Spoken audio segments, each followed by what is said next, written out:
Former chairman ISRO के doctor K Radhakrishnan ji, professor Pandit ji, vice chancellor JNU, doctor Rajesh Sarvagya ji, founder Vivekananda youth connect foundation, Shri Arjun Agarwal ji और उपस्थित सभी सम्मान्य अतिथिगण, भाई और बहनों। विवेकानंद जी का एक सपना था कि हमारा देश विश्व की पूरे देशों में सर्वांगीण प्रगति और विकास के दृष्टि से प्रथम क्रमांक पर जाए।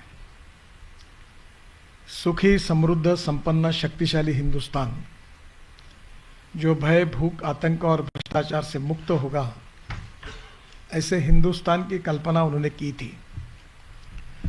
उन्होंने ये भी कहा था कि 18वीं सदी जो थी वो मुगल सल्तनत की थी, 20वीं सदी जो थी सब जगह यूनियन जैक था, अंग्रेजों का शासन था 19वीं सदी में, और 20वीं सदी में अमेरिका एक सुपर इकोनॉमिक पावर बन गई और ये कहकर गए हैं कि 21वीं सदी जो होगी वो हिंदुस्तान की होगी, भारत की होगी, हम सब की होगी। और इसीलिए विवेकानंद जी का स्मरण करते हुए हमें सब लोगों को उसी कार्य को पूरा करने के लिए कोशिश करनी चाहिए और समाज के सर्वांगीण क्षेत्र में हमारी प्रगति और विकास आर्थिक दृष्टि से ही केवल नहीं तो शैक्षणिक दृष्टि से, हेल्थ सेक्टर में, ट्राइबल हो, मजदूर हो, गांव गरीब मजदूर किसान हो, गरीब हो, सभी क्षेत्र में सस्टेनेबल डेवलपमेंट कैसे आए। ये हमारा सौभाग्य है कि हमारे देश में हम उन भाग्यवान देशों में हैं कि हमारी 65 to 70% पॉपुलेशन ये 35 साल के अंदर है और हमारे देश के आज भी सॉफ्टवेयर इंजीनियर्स पूरे वर्ल्ड में मोस्ट रिकॉग्नाइज एंड रिस्पेक्टेबल है कि जिनकी सब जगह बहुत मान्यता है। मुझे लगता है कि इसमें सबसे इम्पोर्टेंट चीज़ यही है, राजेश जी ने सही बात कही है कि दो फिलॉसफी हमारे लिए बहुत इम्पोर्टेंट है। एक है innovation, entrepreneurship, science, technology, research, skilled and successful practices, we name it as knowledge, and conversion of knowledge into wealth for the country. ये हमारा सबसे बड़ा एजेंडा, प्राथमिक एजेंडा है। और दूसरा इंपॉर्टेंट एजेंडा जो है वो no one is waste, it is depending upon the appropriate leadership, it is depending upon the appropriate technology that you can convert waste into wealth. तो knowledge to wealth and waste to wealth, ये दोनों बातों का संबंध विवेकानंद जी के उद्दिष्ट के साथ, उनके सपने के साथ जुड़ा हुआ है। मुझे आज जो आयोजकों ने कहा है कि विशेष रूप से सस्टेनेबल डेवलपमेंट के लिए उन्होंने कहा है कि जो मेरा सेक्टर है उसके बारे में, मोबिलिटी के बारे में विशेष रूप से आपसे बात करूं। हमारे लिए 3 इंपॉर्टेंट बातें, ethics, economy, ecology and environment. और जहां तक इथिक्स की बात है, स्वामी जी बैठे हैं। हमारा इतिहास, संस्कृति, विरासत, मूल्याधिष्ठित जीवन पद्धति, परिवार पद्धति, संस्कार, शिक्षा, हमारी वीसी भी यहाँ है। तो नॉलेज के माध्यम से, संस्कारों के आधार पर प्रबोधन, प्रशिक्षण, संस्कार एंड रिसर्च एंड डेवलपमेंट, इसके आधार पर काम करने वाले सब लोग हैं। पर no philosophy can be taught to empty stomach, ये विवेकानंद जी ने कहा था। और इसलिए तीनों बातें इंपॉर्टेंट है, पर इकोनॉमी भी बहुत इंपॉर्टेंट है। और इकोनॉमी का बहुत सीधा अर्थ मैं अक्सर समझता हूं कि पर कैपिटा इनकम और जीडीपी ग्रोथ, एग्रीकल्चर ग्रोथ बढ़ाना इतना नहीं है। हम हमारे इंपोर्ट को कम करें और एक्सपोर्ट को बढ़ाएं, और इसके लिए टेक्नोलॉजी का उपयोग बहुत महत्वपूर्ण है। और इसलिए सबसे इंपॉर्टेंट चीज़ यही है कि हमारे देश में इंपोर्ट क्या हो रहा है। अब हमारे देश की सबसे बड़ी समस्या है कि अभी हम 8 लाख करोड़ रुपए पेट्रोल और डीजल, पेट्रोलियम का इंपोर्ट कर रहे हैं, और उसके पोल्यूशन के कारण कितनी गंभीर समस्या होती है ये दिल्ली वालों को मैंने समझाने की आवश्यकता नहीं है। मैं एक बार लंदन में था तो मुझे एक परिवार मिला, उन्होंने कहा कि हम इंडिया जाने वाले थे, पर दिल्ली में पोल्यूशन रोज बढ़ता हुआ देखते हुए हमने हमारे एयर टिकट कैंसिल कर दिया। तो आप समझ लीजिए कि यह समस्या कितनी बड़ी है। यह कठिन है पर सुलझाना इम्पॉसिबल नहीं है, पॉसिबल है। और इसलिए 35 to 40% पोल्यूशन जो होता है वो डीजल पेट्रोल के कारण होता है। और इसलिए मैं 2004 से लगातार कोशिश कर रहा हूँ कि क्या हमारे देश में import substitute, cost effective, pollution free और इंडिजिनियस सॉल्यूशन निकला जा सकता क्या। तो मेरा विश्वास है कि निकल सकता है। आज मैंने गलती की, मेरे यहाँ हाइड्रोजन की कार है, मैं आज के कार्यक्रम में उस कार में बैठ के आता तो ज़्यादा अच्छा होता, आपको भी अच्छा लगता, क्योंकि वो कार का नाम भी जापानी में जो है वो फ्यूचर है, भविष्य। तो मुझे लगता है कि मोबिलिटी में बहुत चेंजेस हुए हैं। सबसे पहली बात यह कि हमारे देश का किसान इस देश की ऊर्जा, देश का फ्यूल बना सकता है। और इसलिए हमने निर्णय किया कि हमारे देश में सबसे बड़ी समस्या है sugar surplus, corn surplus, rice surplus और व्हीट सरप्लस।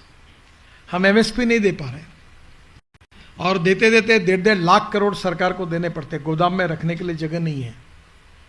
क्रॉप पैटर्न में, एडिबल ऑयल में हमारे यहाँ शॉर्ट है, हम 1.5 लाख करोड़ का खाद्य तेल इंपोर्ट करते हैं। और दूसरी ओर हमारे यहाँ बाकी चीज़ें सरप्लस है। वर्ल्ड में जब शुगर का भाव 22 रुपये किलो था तो हमारे यहाँ मिनिमम 32 रुपये है। फिर शुगर के कारण शुगर केन के किसानों का भुगतान नहीं होता था, बहुत ही कॉम्प्लिकेशन थी। इस साल ब्राज़ील में ड्रॉट आया, शुगर हमारी एक्सपोर्ट हो गई, थोड़े अच्छे दिन है, पर यह कब तक रहेगा इसका भरोसा नहीं है। तो पहला निर्णय हमने किया कि शुगर केन जूस से जो शुगर तैयार होती है, उससे मोलाइसिस तैयार होता है 4%, उससे हमने इथेनॉल बनाने की शुरुआत की।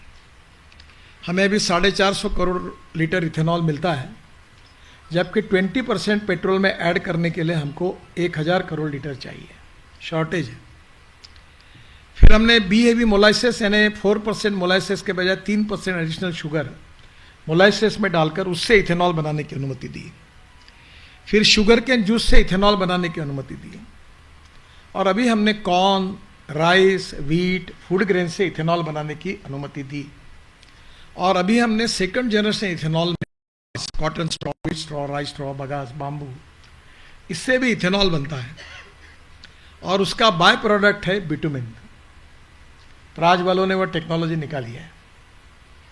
और इसलिए हमें एक ही मैं पाठक जी को अनुरोध करूंगा कि नीड बेस्ड टेक्नोलॉजी रिसर्च हमारा होना चाहिए। अब हमारी समस्या कार्बन डाइऑक्साइड बहुत है। कल मैंने सुना कि कार्बन डाइऑक्साइड का वैल्यू एडिशन क्या हो सकता है। तो एक IIT का स्टूडेंट मुझे मिला, वो प्रयोग कर रहे कि कार्बन डाइऑक्साइड से बिटोनॉल बनाए। तो बिटोनॉल एविएशन फ्यूल में आता है। तो हम वेस्ट टू वेल्थ करेंगे तो प्रॉब्लम सॉल्व होगा। तो इथेनॉल में अभी हमने एक विशेष रूप से एक निर्णय किया, फ्लेक्स इंजन लाए। ये बात जरूरी है कि जो कह रहे थे आपकी लोगों को समझाना ये बहुत कठिन होता है, क्योंकि पहले बार मैं जब इलेक्ट्रिक व्हीकल की बात करता था तो पत्रकार मुझे पूछते थे चार्जिंग कैसे होगा, चार्जिंग होगा तो गाड़ी रास्ते में बंद होगी तो क्या होगा। यानी कोई अच्छी बात करते ही नहीं। तुम बिजनेस शुरू कर रहे हो क्या, अगर डूब गया तो क्या होगा, बैंक का कर्जे का बोझा आएगा तो तुम क्या करोगे। तो मेरी माँ कहती थी अरे जरा अच्छा तो बोलो, पहले दिन से बुरी बात क्यों करते हो। पर दुर्भाग्य से यही साइकोलॉजी है। अब कोई प्रॉब्लम नहीं है। अभी इथेनॉल में फ्लेक्स इंजन आ रहा है, फ्लेक्स ला लिया अभी सुजुकी, टोयोटो, हुंडई, उन्होंने एक्सेप्ट किया है।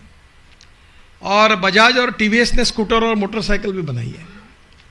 उसका मतलब यह है कि आप 100% पेट्रोल डालो या 100% बायो इथेनॉल डालो। पेट्रोल का भाव 110-120 रुपए तक है और इथेनॉल का भाव 60-62 रुपीज़ है। इसमें बीच में मैं रशिया में मैंने सुना कि उन्होंने एक रिसर्च किया है, और रिसर्च ये किया है कि उन्होंने इथेनॉल की कैलोरिक वैल्यू पेट्रोल की तुलना में कम है। यानी 1 litre of petrol equal to 1 litre 300 ml of ethanol. तो उन्होंने एक रिसर्च ऐसा किया कि इथेनॉल की कैलोरिक वैल्यू पेट्रोल के बराबर कर दी। तो मैंने जब इंडियन ऑयल और बाकी लोगों को, फरीदाबाद वालों को बोले संभव ही नहीं है, पर मेरा पैशन और इंटरेस्ट होने के नाते मैंने रशिया से साइंटिस्ट बुलाया, मेरा प्रेजेंटेशन हुआ। फिर मैंने इंडियन ऑयल के चेयरमैन वैद्य साहब और फरीदाबाद के जो उनके रिसर्च है उनको बुलाकर बोला आप इनको अवसर तो दो। अब 3 महीने रिसर्च हुआ और कल उन्होंने मुझे रिपोर्ट दिया है कि ये 100% सक्सेसफुल हो गया। तो पेट्रोल और इथेनॉल की कैलोरिक वैल्यू सेम हो गई। तो जो पेट्रोलियम कंपनियां या बाकी लोग कहते थे कि भाई एवरेज कम हो रहा, वो प्रॉब्लम अब सॉल्व हो गया। तो ethanol can be A green fuel है, उससे पोल्यूशन नहीं होता। और इसलिए अब फ्लेक्स इंजन में मतलब ऐसा है कि जो टोयोटो गाड़ियाँ डेवलप कर रही है वैसी है कि वो कैम्ब्री नाम के उनका एक मॉडल था कि वो गाड़ी 40% इलेक्ट्रिसिटी जनरेट करती थी और 60% पेट्रोल पे चलती है। अब फ्लेक्स इंजन का मतलब यह है कि 40% इलेक्ट्रिसिटी और पेट्रोल और इथेनॉल दोनों भी डाल सकते हैं, तो 100% इथेनॉल डाल सकते हैं, तो एकदम कॉस्ट कम हो जाएगी। अभी ब्राज़ील, यूएसए और कनाडा में है, यही टोयोटो, होंडा, मर्सिडीज, BMW सब बना रहे हैं। अब हिंदुस्तान में 6 महीने में 2 महीने हो गए, मैं ही ट्रांसपोर्ट मंत्री हूँ, सब ने मुझे प्रॉमिस किया है कि 6 महीने के अंदर गाड़ी आएगी। और टीवीएस और बजाज की बाइक भी, मैंने स्कूटर भी लॉन्च किया, ऑटो रिक्शा भी इसमें है। तो आपका खर्चा एकदम कम हो जाएगा, आधा हो जाएगा पेट्रोल की तुलना में, और पोल्यूशन नहीं के बराबर हो जाएगा। तो पहली बात तो ये फ्लेक्स इंजन के बारे में जो निर्णय सरकार ने किया है, ये एग्रीकल्चर इकोनॉमी को सस्टेनेबल डेवलपमेंट के लिए फ़ायदा देगा, क्योंकि जो इथेनॉल बनेगा उसका फ़ायदा है। अभी मैडम यहाँ बैठी है, आपके इसमें JNU के IIT के डिपार्टमेंट के एक प्रोफेसर ने मुझे प्रेजेंटेशन दिया था कि एग्रीकल्चर में सबसे बड़ा प्रॉब्लम है ऑर्गेनिक कार्बन, और जहाँ 0.80 ऑर्गेनिक कार्बन है वहाँ गन्ने का उत्पादन 100 टन पर एकड़ है, और जहाँ ऑर्गेनिक कार्बन 0.20 है वहाँ उत्पादन 20 से 25 टन है। तो उन्होंने एक तंदूर जैसा बनाया और उसमें जितना वेस्ट है वो डाल दिया, तो उससे ऑर्गेनिक कार्बन बनाया, that can be use for agriculture. एक छोटे छोटे इनोवेशंस हैं। अभी कल मैं इनको समझा रहा था, इन्होंने ड्रोन का आपने देखा, तो हमारे यहाँ, मैं अभी राहुरी एग्रीकल्चर यूनिवर्सिटी बहुत बड़ी रेपुटेड यूनिवर्सिटी है, तो मैं अभी 2 महीने पहले वहाँ गया था। मुझे और शरद पवार साहब को उन्होंने एग्रीकल्चर यूनिवर्सिटी ने डिलीट दी। तो VC ने मुझे कहा कि तुम ये हमारा ड्रोन मैन्युफैक्चरिंग सेक्शन देखो। तो मैं वहाँ गया तो मैंने देखा तो वो ड्रोन जो बने थे वो लिथियम आयन पे बने थे, तो उसकी कॉस्ट 7-8 लाख रुपए थी। तो मैंने तुरंत उनको कहा कि लिथियम आयन की बैटरी क्यों यूज़ कर रहे हो, आप फ्लेक्स इंजन करो ताकि इथेनॉल चलेगा। और मैंने खुद, इथेनॉल का तो ड्रोन अभी तक नहीं आया पर बन गया, अभी कोयम्बतूर में, हैदराबाद में 2-3 कंपनियों ने किया है। मैंने खुद मेरे फॉर्म पर और हजारों किसानों को मैंने स्प्रेइंग किया ड्रोन से। और अब मेरी इच्छा है कि मेरे क्षेत्र में मैं हर गांव में एक लड़के को ड्रोन देना चाहता हूं। अब उसमें अच्छी बात हो गई कि नैनो यूरिया आया। वैसे मैं तो ऑर्गेनिक खेती का पक्षधर हूं। अब यूरिया की एक बैग 50 किलो की है। जब यूरिया फेंकते हैं तो उसमें से 70% वेस्ट होता है, 30% प्लांट को जाता है। ड्रोन से जब स्प्रेइंग होता है तो 30% वेस्ट होता है, 70% प्लांट को जाता है। तो 4 बोरे के बजाय 2 बोरे में काम होता है। तो मैं पिछले कुछ दिनों से मैं एक प्रोजेक्ट चलाता हूँ। ये बाल जो कटते हैं इससे एमिनो एसिड बनाता हूँ, और एमिनो एसिड एक प्लांट बूस्टर है। तो अभी बाल, मुझे लगा, पहले पता नहीं था, मुझे लगा नागपुर शहर के सब हेयर कटिंग सैलून, और आजकल महिलाएं भी, उनके भी ये सैलून है, तो बहुत बाल मिल जाएंगे। तो बहुत कोशिश की तो महीने भर में 10 किलो नहीं आए। तब मुझे पता चला कि बालों का वजन कम होता है। अभी मैं तिरुपति से 1 ट्रक बाल लाता हूँ और एमिनो एसिड बेस्ड माइक्रोन्यूट्रिएंट्स बनाता हूँ। इतना सुंदर प्लांट बूस्टर है। मैंने उनको कहा कि इस ड्रोन से इसको हम लोग सब्जी, वेजिटेबल्स पे ड्रोन, ऑर्गेनिक जो अपने दवाइयाँ हैं और हमारे बूस्टर है वो यूज़ करें, एकदम अच्छे इफेक्ट्स हैं। तो मुझे ऐसा लगता है कि ये धीरे धीरे एक एक क्षेत्र में जो रिफॉर्म हो रहा है, यही हमारा सबका सपना है। तो जैसे इथेनॉल की थ्योरी, वैसे इलेक्ट्रिक के बारे में बहुत बार पूछ, 2030 के पहले क्या होगा, 28 में क्या होगा, कुछ नहीं होगा। मैंने एक पत्रकार को पूछा कि तुम्हारे पास गाड़ी है पेट्रोल की? है। तो तुम्हारा खर्चा कितना होता है महीने का? तो बोले कम से कम 16-17 हज़ार होता है। अगर कल तुम्हारा खर्चा 1000 रुपये होगा तो तुम्हें कोई मार्केटिंग करने के लिए सलाह देने की जरूरत है कि तुम इलेक्ट्रिक गाड़ी खरीदी करो? बोले नहीं। मतलब फिर तुम समय क्यों खराब करते हो, पूछते क्यों? लोग लेने ही वाले हैं। अब मैं आपको डाटा बताता हूं। अभी इलेक्ट्रिक में अगर जाएंगे तो पर किलोमीटर कॉस्ट 1 रुपया है, पेट्रोल में जाएंगे तो 10 रुपये है, डीजल में जाएंगे तो 8 रुपये है, सीएनजी में जाएंगे तो 4 रुपये है, एलएनजी में जाओगे तो 3 रुपये है, और अगर आप इथेनॉल में जाओगे तो वो भी फ्लैक्स इंजन और इलेक्ट्रिक का तो वो भी 2-2.5 रुपये आएगी। और हाइड्रोजन की कॉस्ट को कम करना है। तो ये जो अनाय से राजेश जी मुझे मिले, ये अच्छा हो गया, क्योंकि मैं अपने आइडिया उनको दे के जाऊँगा। तो स्वाभाविक रूप से ग्रीन हाइड्रोजन हमारे लिए प्रायोरिटी है। अब इलेक्ट्रिक में देश में अभी तक 11 लाख इलेक्ट्रिक व्हीकल है। मैं इसका मंत्री हूँ इसलिए मैं ऑथेंटिक बता रहा हूँ।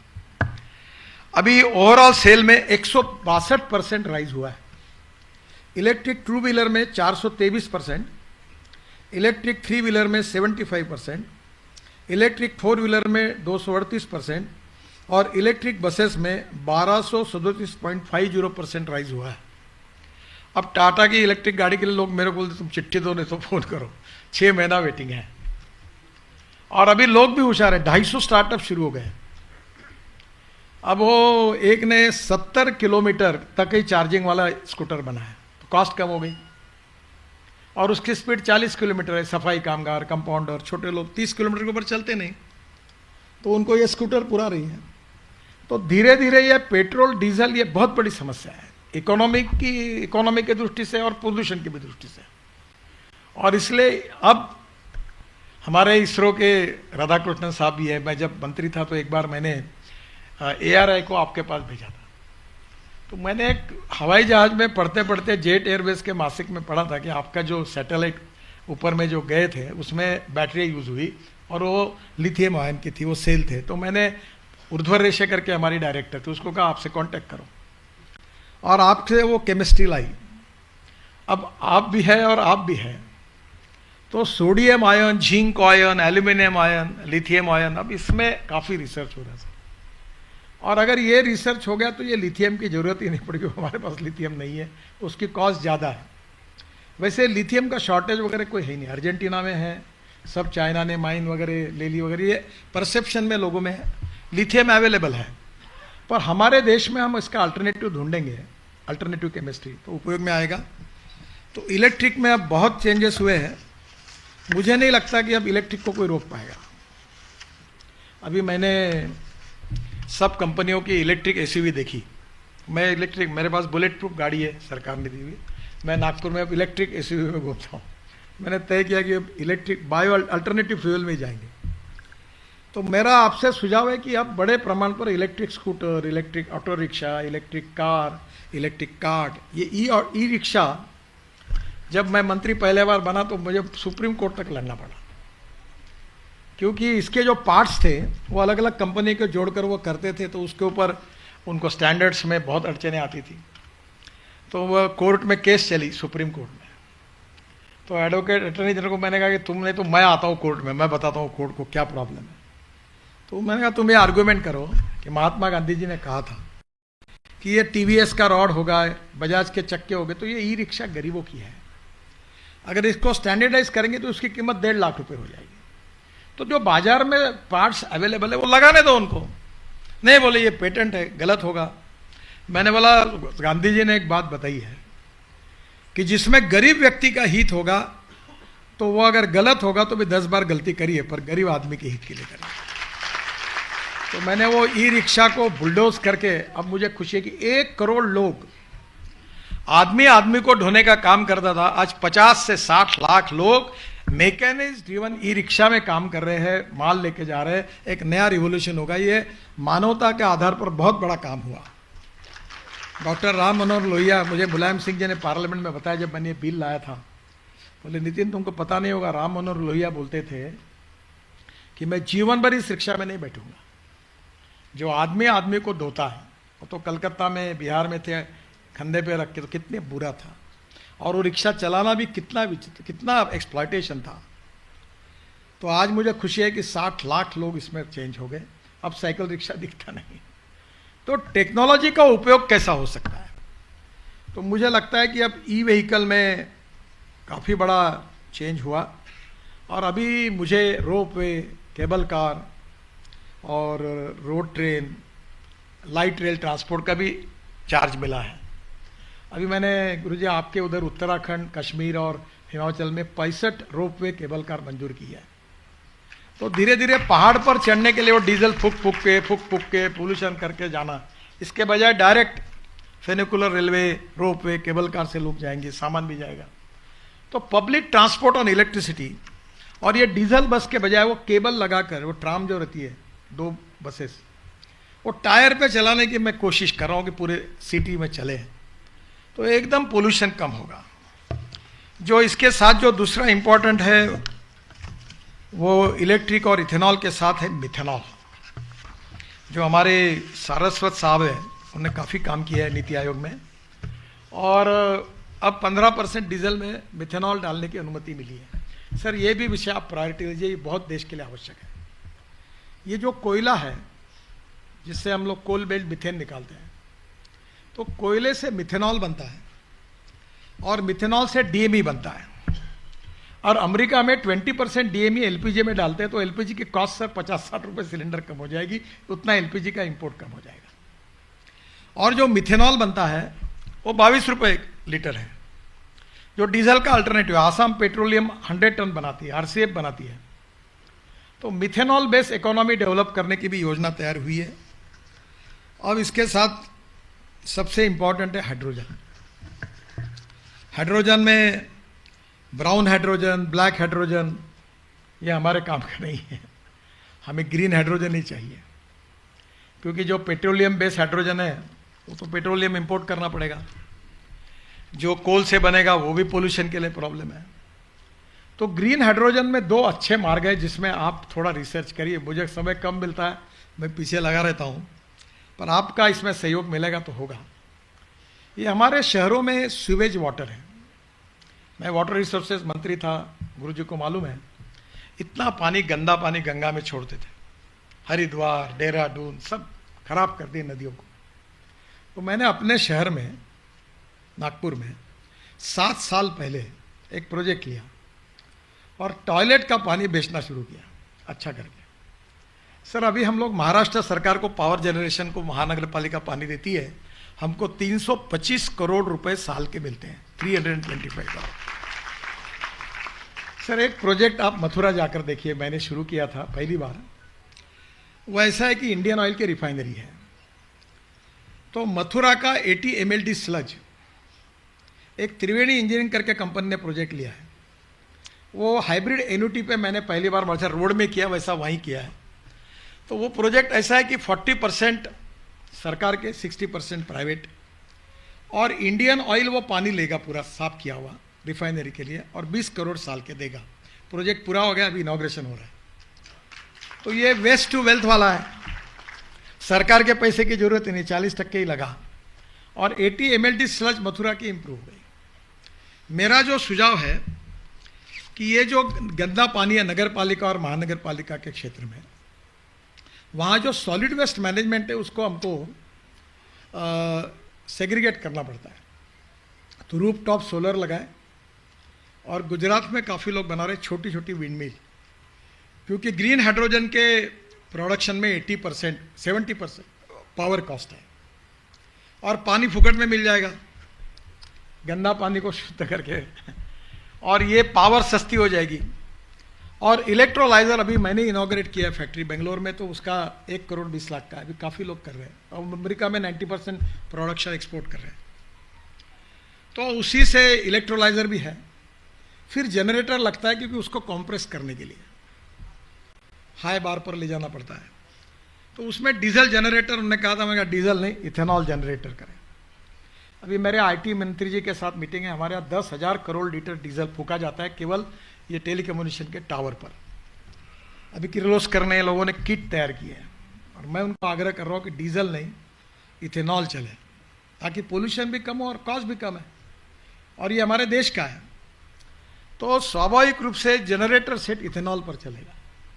तो ये मॉडल नगर परिषद, महानगर पालिका सब करेगी। तो ग्रीन हाइड्रोजन की कॉस्ट $1 के नीचे आएगी, और ग्रीन $1 के नीचे आएगी तो कॉस्ट जो आएगी पर किलोमीटर कार चलाने के लिए वो ₹1.5 से कम आएगी। तो एकदम पानी से हाइड्रोजन निकला तो कोई। दूसरा, जो सॉलिड वेस्ट है उसको सेग्रीगेट करके ग्लास, मेटल और प्लास्टिक को रिसाइकलिंग किया जा सकता है, और जो ऑर्गेनिक वेस्ट है वो बायोडाइजेस्टर में डालकर उससे मीथेन निकालकर मीथेन से फिर हाइड्रोजन बन सकता है, और वो हाइड्रोजन भी ग्रीन होगा। जो वेस्ट से हाइड्रोजन बनेगा तो वो भी हमारा फ्यूचर है। तो मैं आपसे अनुरोध करूंगा कि काफ़ी कुछ मेरे पास है, पर ये हाइड्रोजन के लिए आप प्रायोरिटी दो, नीड बेस्ड रिसर्च। जो रिसर्च अभी यूनिवर्सिटी है, मैं रिक्वेस्ट करता हूँ, मैं नागपुर में हूँ, हमारे यहाँ कोल इंडिया है, पर यूनिवर्सिटी में कोल पे रिसर्च नहीं होता। हमारे यहाँ कॉटन होता है, कॉटन पे नहीं होता। हमारे यहाँ ऑरेंज है, ऑरेंज पे नहीं होता। अगर जहाँ जो होता है, जो मटेरियल अवेलेबल है, वहाँ की ही रिसर्च को अगर यूनिवर्सिटी प्रायोरिटी दे तो नेचुरली फ़ायदा होगा। तो मेरा आपसे सुझाव है कि ऐसी बहुत सी बातें जो करने लायक है, और जिसमें विवेकानंद जी के नाम से ये फाउंडेशन है। अभी मैंने एक प्रपोजल तैयार किया है, फाइनल स्टेज पे है, कि दिल्ली के पूरे होलसेल मार्केट, पूरे गोडाउन्स, पूरे कंटेनर डिपो, मैंने जो पेरीफेरल रोड बनाया है उसके बाजू में ले जाने का प्रपोजल मैंने तैयार किया, अभी केजरीवाल जी को और एलजी को दिया, और उसके कारण दिल्ली का पोल्यूशन ही कम हो जाएगा। और कुछ माल जो उसमें 8 जगह पर रेलवे लाइन क्रॉस होती है, तो ये कंटेनर दिल्ली के अंदर जाते, फिर बाद वो वहीं के वहीं रोक कर कंटेनर डिपो बन जाएगा। तो मैं करीब 2 लाख करोड़ के लॉजिस्टिक पार्क बना रहा हूँ। तो मैंने प्रपोजल दिया है कि भाई ये मैं खर्चा करने के लिए तैयार, डिपार्टमेंट से आप अनुमति दो। तो ऐसी बहुत सी बातें हैं जो सस्टेनेबल डेवलपमेंट में सॉल्व हो सकती है, और इसमें अभी रोड सेक्टर में कुछ मुझे बताने की आवश्यकता नहीं। महाराज जी को मैं विश्वास दिलाऊंगा कि दिसंबर के बाद दिल्ली से देहरादून 2 घंटे में होगा, और दिल्ली से हरिद्वार 2 घंटे में होगा, दिल्ली से अमृतसर 4 घंटे में होगा, दिल्ली से मुंबई 12 घंटे में होगा, और दिल्ली से कटरा 6 घंटे में होगा, और दिल्ली से श्रीनगर 8 घंटे में होगा, दिल्ली से चंडीगढ़ 2.25 घंटे में हो जाएगा। तो काफ़ी काम हुआ है। अभी दिल्ली से मुंबई हाईवे काफ़ी पूरा हुआ है। अभी दिल्ली से जयपुर भी 2 घंटे में हो जाएगा, नया रोड बन रहा है, इस साल दिसंबर में पूरा हो जाएगा। और इसमें डीजल के बजाय इलेक्ट्रिक हाईवे करने का मैं प्रयास कर रहा हूँ, वो केबल पे लगकर ट्रक चले जैसे रेलवे चलती है। तो लॉजिस्टिक कॉस्ट कम होगी तो एक्सपोर्ट बढ़ेगा, एक्सपोर्ट बढ़ेगा तो डेवलपमेंट होगी, डेवलपमेंट होगी तो एम्प्लॉयमेंट क्रिएशन होगा, एम्प्लॉयमेंट होगी तो पर कैपिटा इनकम जीडीपी बढ़ेगा, तो देश की प्रगति होगी। तो मुझे लगता है कि इस टाइप के इनोवेटिव इनिशिएटिव्स अनेक क्षेत्र में लेना, from agriculture to industry, from infrastructure to, जैसे अभी इन्होंने कहा हमने 30 रोड ऐसे बनाए, वो एयर स्ट्रिप है, इमरजेंसी में वहाँ फ्लाइट लैंड हो सकता है। मैं और राजनाथ सिंह जी भी राजस्थान में गए थे, तो जो 3 ट्रक जिसमें जा सकते हो हवाई जहाज रोड पे लैंड किया था, और नज़दीक से पाकिस्तान दिखता था। तो हम राजस्थान में थे। तो अभी एमपीबीएस सी प्लेन के लिए सर आप और कोशिश करिए पाठक जी। मेरा कल्पना थी कि यमुना में अभी हमने जैसे ये वाराणसी टू हल्दिया बनाया 1350 किलोमीटर, फिर ब्रह्मपुत्र का ड्रेजिंग कर दिया 3 मीटर का ड्राफ्ट, फिर बाराक का किया, फिर बांग्लादेश की प्रधानमंत्री जी ने सुषमा जी को कहा था कि मुझे कहे, तो उन्होंने कहा कि इनका वाटरवेज बनाओ, तो मैं मुंगली करके पोर्ट है बांग्लादेश में, वहाँ घुस के 250 किलोमीटर काम भी कर दिया। तो अब वो वाराणसी से मैंने इलाहाबाद कर दिया। फिर मैंने एक प्रोजेक्ट वर्ल्ड बैंक को दिया है, वो था दिल्ली से मथुरा, मथुरा से आगरा, आगरा से इटावा, इटावा से प्रयागराज, यानी दिल्ली से पानीपत, सोनीपत से माल South East Asia, Indonesia, Malaysia, China तक पानी पे जाएगा। तो पूरा पंजाब हरियाणा की इकोनॉमी बदल जाएगी, क्योंकि रोड पर जाने के लिए 10 रुपये खर्चा, रेलवे से जाने के लिए 6 रुपये खर्चा, और पानी से जाने के लिए 1 रुपये खर्चा, और वो भी पानी का मिथेनॉल पे आया या एलएनजी पे आएगा तो 50 पैसे हो जाएगा। तो आप लॉजिस्टिक कॉस्ट अमेरिका में 12%, चाइना में 12%, 8%, यूरोप में 12%, और हमारे देश में 16 से 18%, इसलिए हम लोग कॉम्पीट नहीं कर पाते। तो लॉजिस्टिक कॉस्ट को कम करने के लिए फ्यूल में, टेक्नोलॉजी में सस्टेनेबल भारत बनाने के लिए हमें काम करना होगा। मैं अपने क्षेत्र में यही कोशिश कर रहा हूँ, बहुत अच्छे परिणाम निकल रहे हैं और बाकी भी क्षेत्र में बहुत अच्छा काम हो रहा है। इसी प्रकार से हम सभी क्षेत्र में अच्छा काम करेंगे तो मुझे लगता है कि जो विवेकानंद जी का सपना था, सुखी समृद्ध संपन्न हिंदुस्तान का, भय भूख आतंक और भ्रष्टाचार से मुक्त एक सस्टेनेबल डेवलपमेंट के साथ, वो सपना निश्चित रूप से पूरा होगा। आवश्यकता है इस बात को और एक्सेलरेट करने की, और ज़्यादा स्पीड बढ़ाने की, उद्दिष्ट के तरफ आगे बढ़ने की, और आप वो प्रयास कर रहे, इसलिए बहुत बहुत शुभकामनाएं देते हुए मैं अपनी बात को समाप्त करता हूँ। धन्यवाद।